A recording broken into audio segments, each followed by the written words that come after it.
My best friend stole my promotion, so I leaked her emails to HR. Maybe you've been backstabbed too. Someone you trusted who showed their true colors. If that's you, drop your story in the comments. The best ones might become the next episode on this channel. But first, let me tell you mine.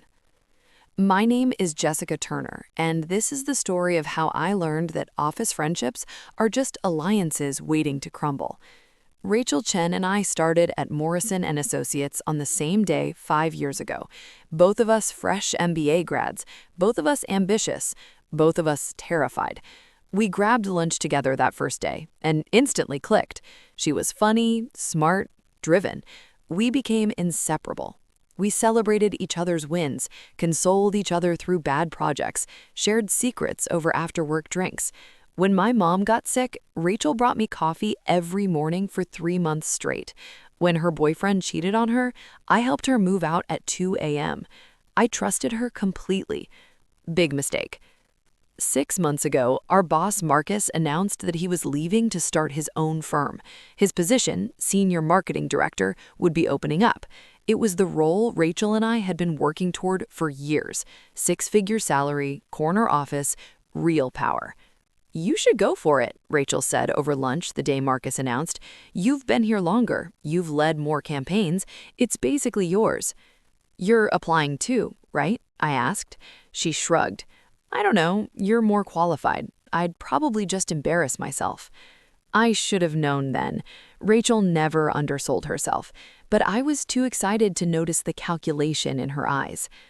I spent 2 weeks preparing my application, portfolio of successful campaigns, growth metrics, client testimonials. Rachel helped me practice my interview pitch, gave feedback on my slides, even proofread my cover letter. "You're going to crush this," she told me the night before interviews. The interview went perfectly. The executive team loved my vision. My metrics spoke for themselves. I walked out feeling confident. That afternoon, Rachel's interview was scheduled. She texted me, "Wish me luck, though we both know you've got this in the bag." 3 days later, Marcus called me into his office. "Jessica, your interview was excellent. Your work has been outstanding, but we've decided to offer the position to Rachel." The room tilted. "What? Why?" "She demonstrated leadership qualities we felt were more aligned with where the department is heading. I'm sorry, you were a very close second." Close second. 5 years of killing myself for this company, and I was a close second to my best friend who told me not to worry? Rachel found me in the bathroom 20 minutes later. I was trying not to cry. "Jess, oh my God, I just heard. I'm so sorry. I feel terrible." "Congratulations." I managed. "You must be excited." "Honestly, I'm shocked. I really thought you had it. But hey, we'll still be a team, right? I'll need my best lieutenant." Lieutenant. I'd gone from competitor to subordinate in 3 sentences. Over the next 2 weeks, Rachel's mask started slipping. Little comments in meetings. "Jessica's approach is solid, but let me offer a more strategic perspective." Taking credit for campaigns we'd collaborated on, talking over me when I presented ideas. The worst part? Everyone acted like this was normal, like Rachel deserving the promotion over me made perfect sense. I started staying late, trying to prove myself. One night, Rachel had left her computer unlocked when she went home. Her email was open. I wasn't planning to snoop, but a subject line caught my eye. Director position, confidential strategy. The email was from Rachel to Marcus, dated 2 weeks before interviews. I clicked. What I found made my blood freeze. To Marcus, "I wanted to discuss my application privately. I know Jessica is the obvious choice on paper, but I have concerns about her leadership capabilities that I felt uncomfortable raising publicly. She struggled with team conflict management. Remember the Peterson account? She also has difficulty with strategic thinking versus tactical execution. I've had to redirect several of her campaign approaches recently. I think she's an excellent individual contributor, but may not be ready for director-level responsibilities. I hope you'll consider this perspective during the interview process. Best, Rachel." There was more. Emails to other executives, carefully crafted concerns about my communication style, mentions of projects where I'd supposedly needed significant guidance from Rachel, projects I'd actually led while she took credit. She'd spent months sabotaging me, not obviously, not in ways I could point to, just subtle poison dripped into the right ears at the right times. And it worked. I took photos of everything, sent them to my personal email, closed her laptop, walked out. That night, I couldn't sleep. I replayed every moment of our friendship, every time she'd helped me.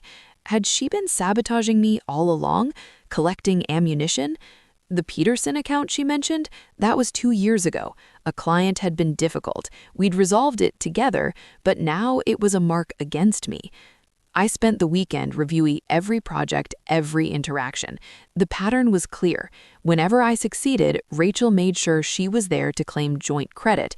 Whenever I struggled, she made sure people knew, framed as concern for me.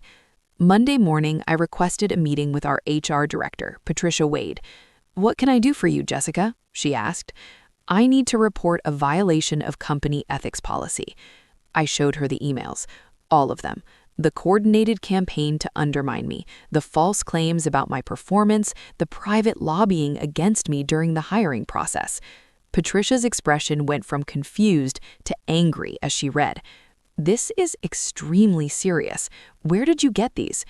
Rachel left her computer unlocked. I saw the subject line and clicked. I wasn't trying to spy, it was right there. Technically true. Technically. "I need to take this to the executive team. Can you forward these to me?" Already done. The investigation took 3 days. HR interviewed everyone Rachel had emailed, pulled performance reviews, compared her claims to actual project records. Every single thing Rachel had said about me was provably false. On Thursday, Rachel was called into a meeting with Patricia and the executive team. She came back to our floor 30 minutes later, grabbed her personal items from her new office, and left.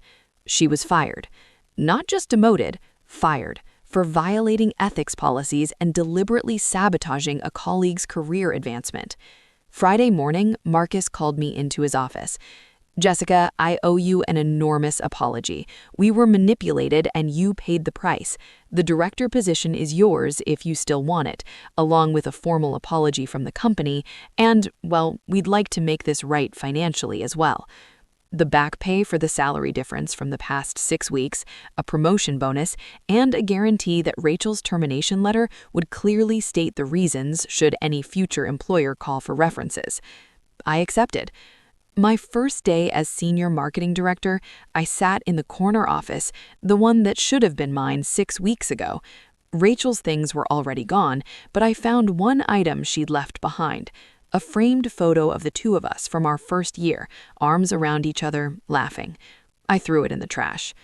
People asked me if I felt guilty, if maybe I should have talked to Rachel first before going to HR, if our friendship meant I owed her a warning. But here's what I learned.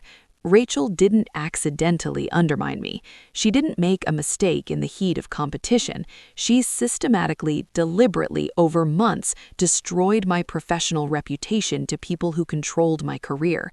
She weaponized our friendship, used my trust as a tool to collect information she could twist against me, and she smiled to my face the entire time. Did I feel guilty for getting her fired?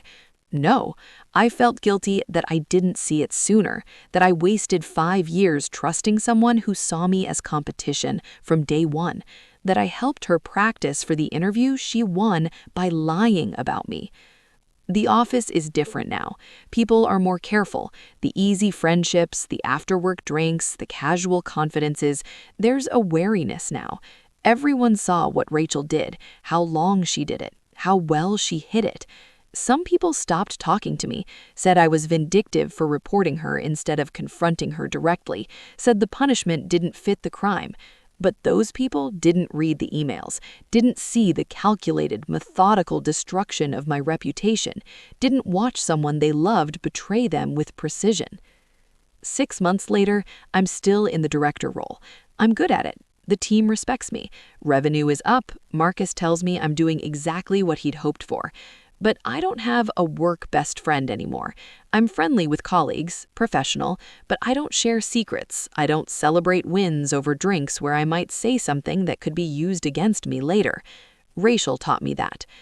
I heard through the grapevine that she's working at a smaller firm now, lower title, lower pay, and every time a company calls Morrison and Associates for a reference, they get the truth. Rachel Chen was terminated for ethics violations and deliberate sabotage of a colleague's career. Some people say I ruined her career, that I should have just accepted the loss and moved on. But here's the thing, Rachel tried to ruin my career first. She just failed. And, unlike her, I didn't have to lie to win. The backstabber became the backstabbed. And honestly, I sleep just fine. So, have you ever been betrayed by someone you trusted? Maybe a friend, a colleague, or even someone closer? Share your story in the comments below. I read every single one, and the most powerful stories might just become the next